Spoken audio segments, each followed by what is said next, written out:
Next speaker is Hortense Fong. She's an assistant professor of marketing at Columbia Business School. We are so proud to welcome Hortense because she used to be a PhD student here. Happy to welcome back as a speaker now. So she is working on machine learning and deep learning AI with a special focus on the role of emotion. So today she's going to talk about design personality through audio. So please welcome Hortense.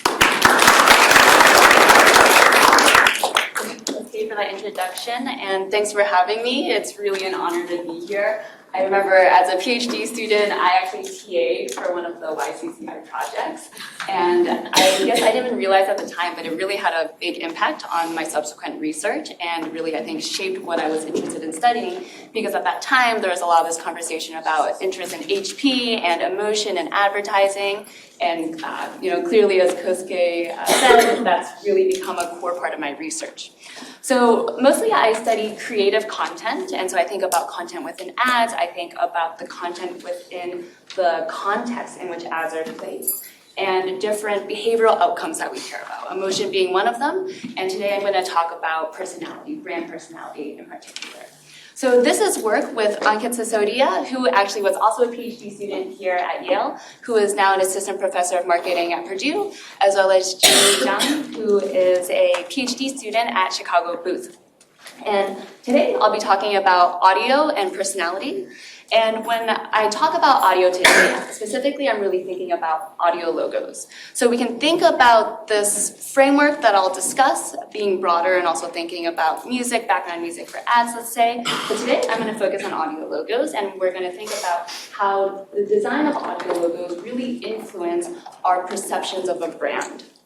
So I've said audio logos a few times. You might not know what that is, but I have no doubt that you are very familiar with what an audio logo actually is. But before I tell you what it is, let me just quickly show it to you. Okay, anyone recognize what brand this audio logo belongs to? Old Spice. I'm so impressed. Okay, very good. I've asked this a few times, and usually it's very silent. So nice, I'm glad that we have a very solid marketing group. But actually, this is the sound that really initiated this project. I was getting off an airplane when I heard this, and it started driving me nuts. Because for my life, I couldn't remember what brand it belonged to. I could start thinking, okay, the sound, it seems kind of playful, kind of fun, maybe it's exciting. Somehow it reminds me of the sea, maybe it's nautical, or perhaps it's related to an insurance company because insurance firms seem to make heavy use of audio logos. After much asking around to different friends, eventually someone told me it was Old Spice, and that finally resolved it. But this line of reasoning really got me thinking about this problem, which is how do these design choices around sound influence our judgment, our perceptions of audio logos?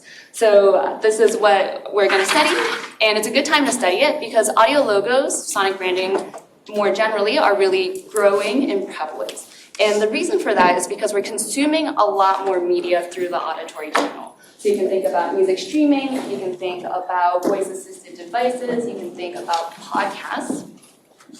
And these firms have various firms have invested a lot more in audio branding, and a core part of that is the audio logo.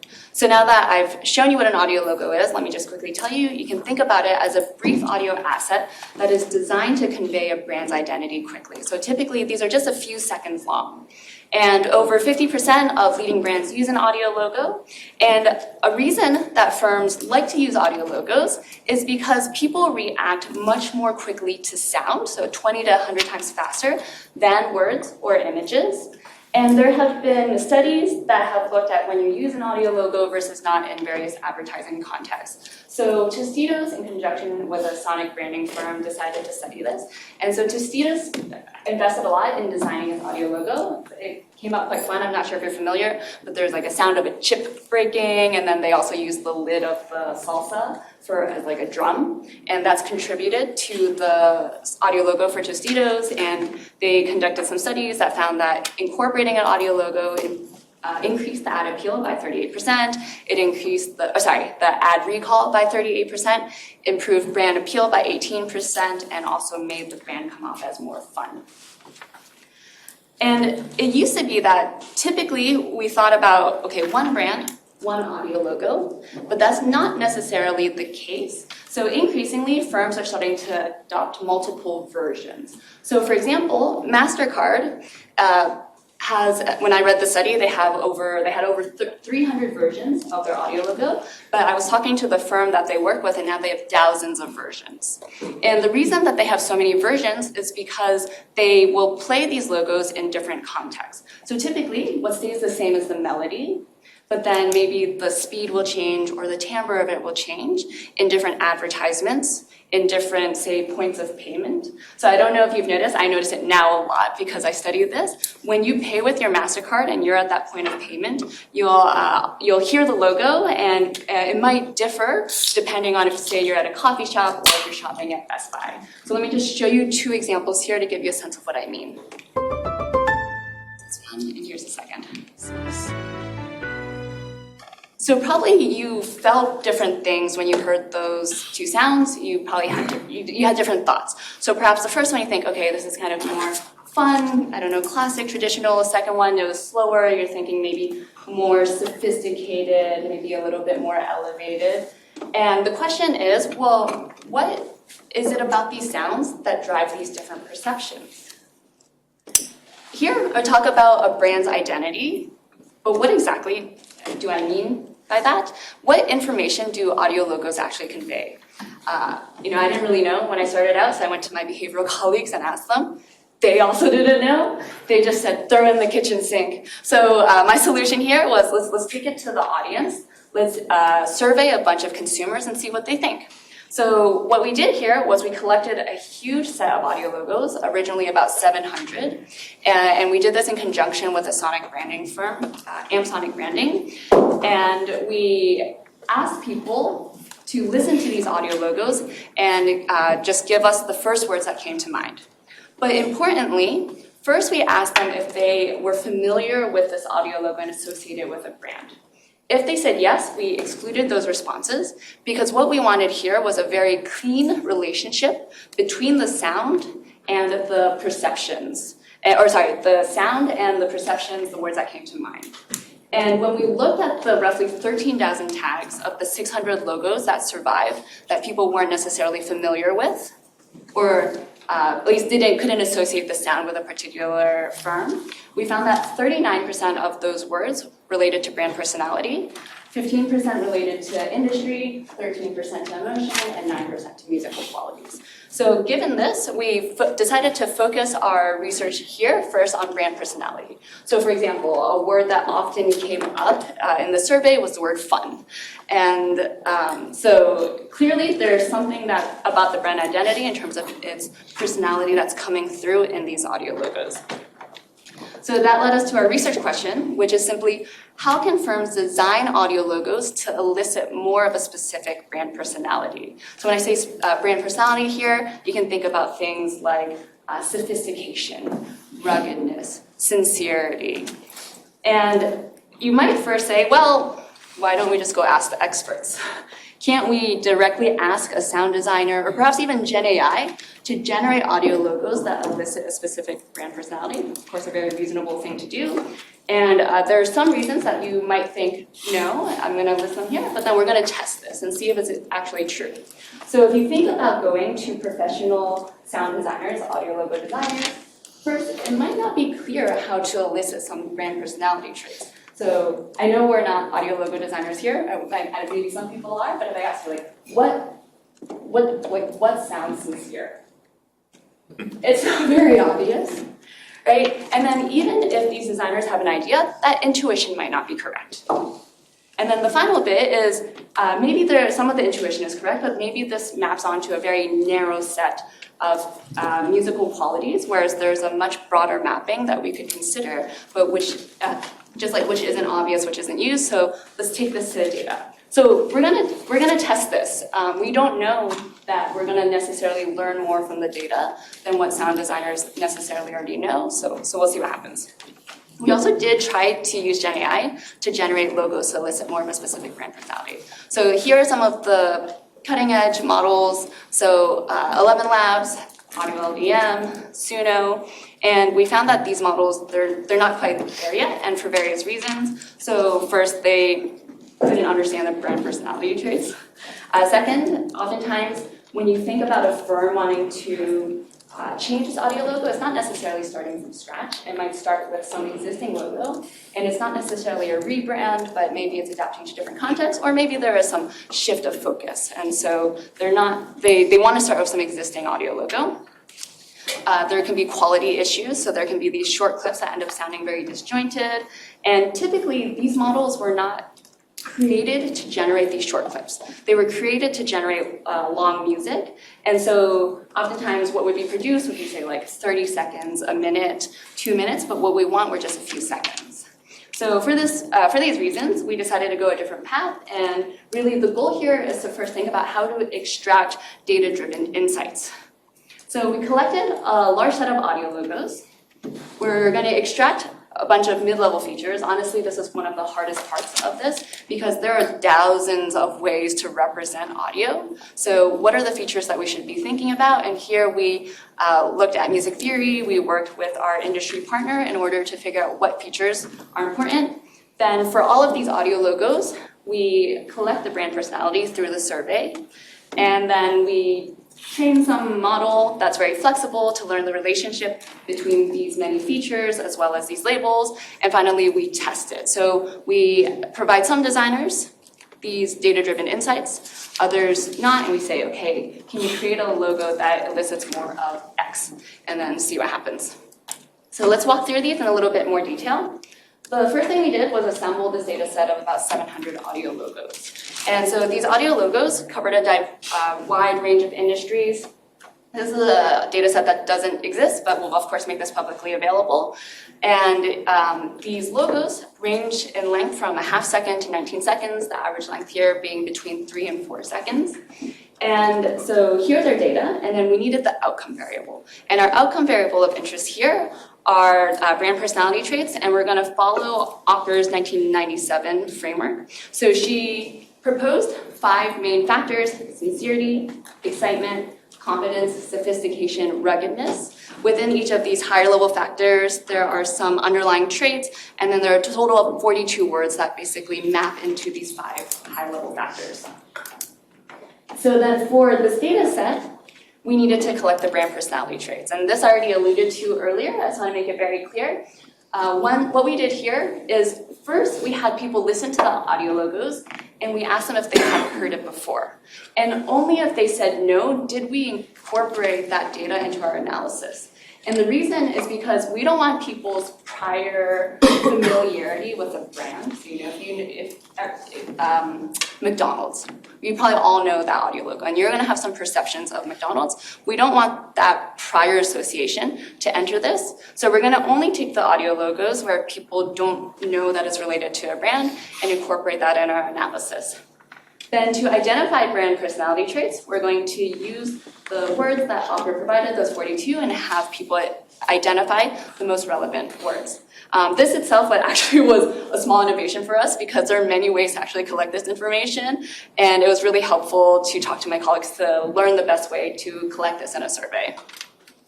Okay, so this provides our Y variables. It's people's brand personality perceptions. Now we want to move to the features. And we're going to characterize the features in terms of objective and perceptual features. So oftentimes, this is my mental model of the world. We have these high-level perceptions. These are our brand personality traits.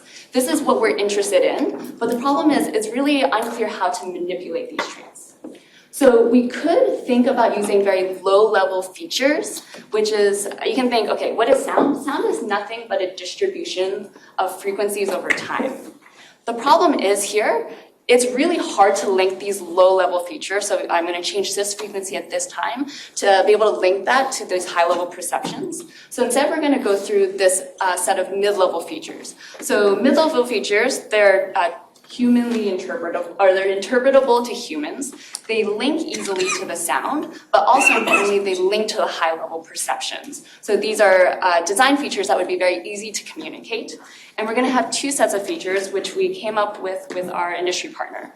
So we're going to have some objective features, which means when I show 10 people a sound, they're going to give me all 10 people will give me the same response. So these are things like length, the number of notes, the shape. So maybe that sound is going to go upwards in melody, or it's going to go downwards, or maybe it's going to go down, then up and look like a smile, but actually sound like a question. And then we're also going to collect some perceptual features. So these are things like melodiousness, articulation, rhythmic stability.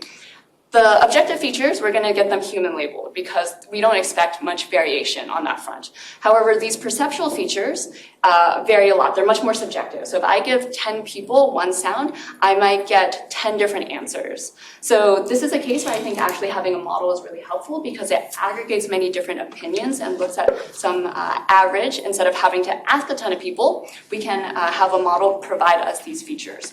So to do this, we're going to train a model.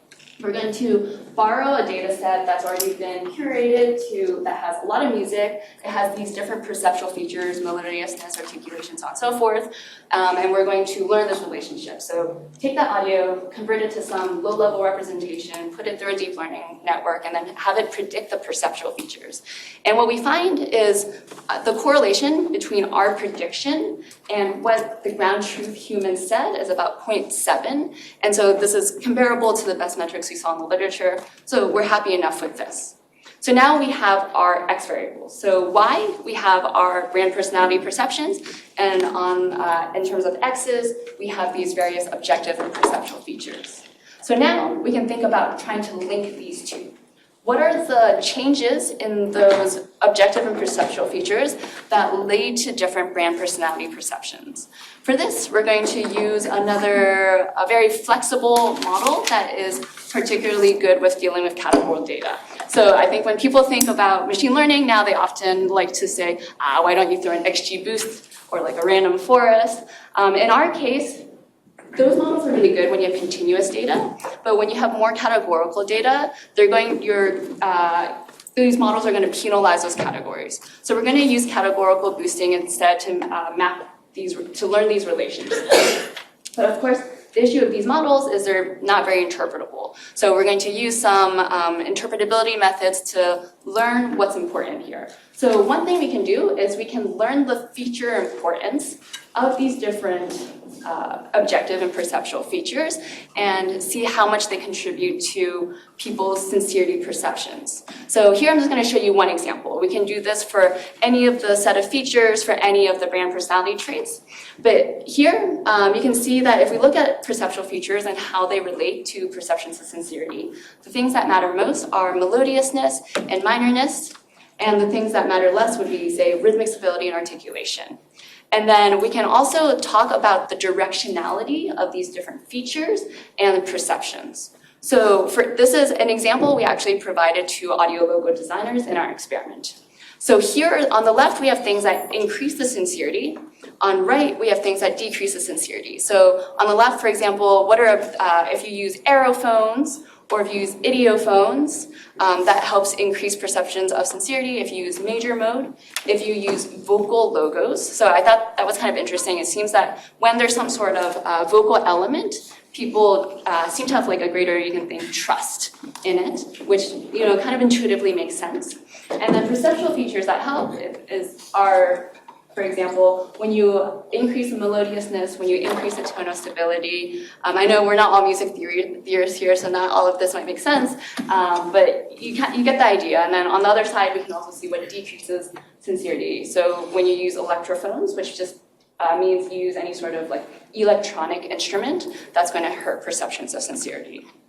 Okay, so this slide, the earlier slide, basically we created a larger slide deck to provide to sound designers this information, and we ran an experiment. So this experiment we started running about 2 weeks ago, so it's still in progress. So I don't have the final results, but I'm going to share with you what we've learned so far. So basically the results are still coming in, so we're not completely there yet, but so far I think the results are pretty interesting. So basically we took 5 audio logos that were created by our industry partner. And they're ones that are not in production. So people should not be familiar with them. But they are high quality because they're created by professionals. And we're going to have two groups now. We're going to have the control group. These are the people. We're just going to tell them, please alter these audio logos to increase the perception of sincerity while maintaining the rest of the brand identity. And then for the treatment group, we're going to provide them these data-driven insights. So they're both going to get definitions of brand personality and the exact words that were used in that Anchor framework. But in addition, we're going to provide those in the treatment group, essentially what you saw like a few slides earlier. And then we're just going to measure the brand personality perceptions using a survey in exactly the same way that we did earlier. Okay, so here are the initial results. The dotted gray line represents the level of sincerity that was perceived for these 5 logos originally. So these were the unaltered logos. The blue bars represent the group where the designers would just say, hey, make this more sincere. And then the orange bars represent the group where we provided them the data-driven insights from our large data set of 600 audio logos. And so there are a few interesting patterns that emerge. The first is you can see that generally the orange bars are above the blue bars. So that's good. It seems the data-driven insights help.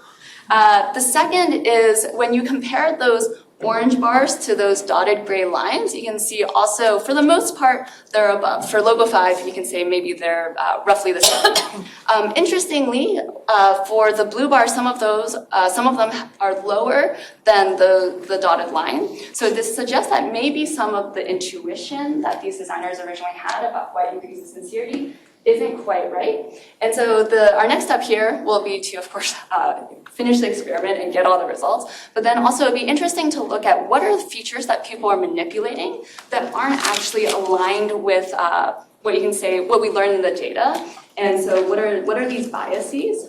And then also we can think about mappings. And are there more mappings that we learn from our data versus, say, maybe a narrow set among audio logo designers?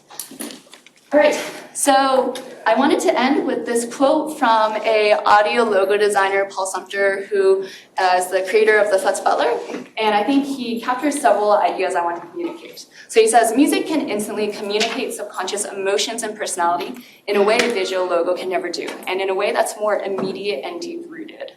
So these sounds, they're designed very intentionally. They're designed to elicit specific emotions. They're designed to elicit specific brand personalities. The question is how to do that. And this also makes me think back to yesterday's presentation about the rebranding. Basically, the reason that these sounds have an effect on us is there's associations that we have. And it's about the designer's job is to think about what those associations are in order to move us in the direction that they want. So I think to wrap up, audio is an important modality that has really been far less studied. And in this research, our goal was basically to take a data-driven perspective to the design of audio logos. So thank you so much. And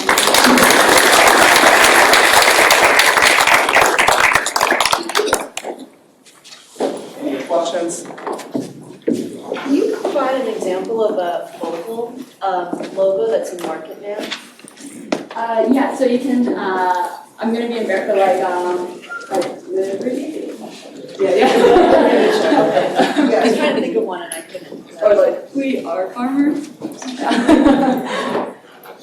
Yeah. Have you ever studied, many thanks for the info, have you ever studied if certain read patterns engage more customers, for example, something? Sorry, like certain melodic patterns? Yeah, so we do look at that, and it definitely does seem that certain, so usually patterns are like ascending, up, descending, there's like an arch, and then there's a wave. And so depending on what audio logo you're interested in, different ones correspond to different perceptions. Yeah. Good stuff.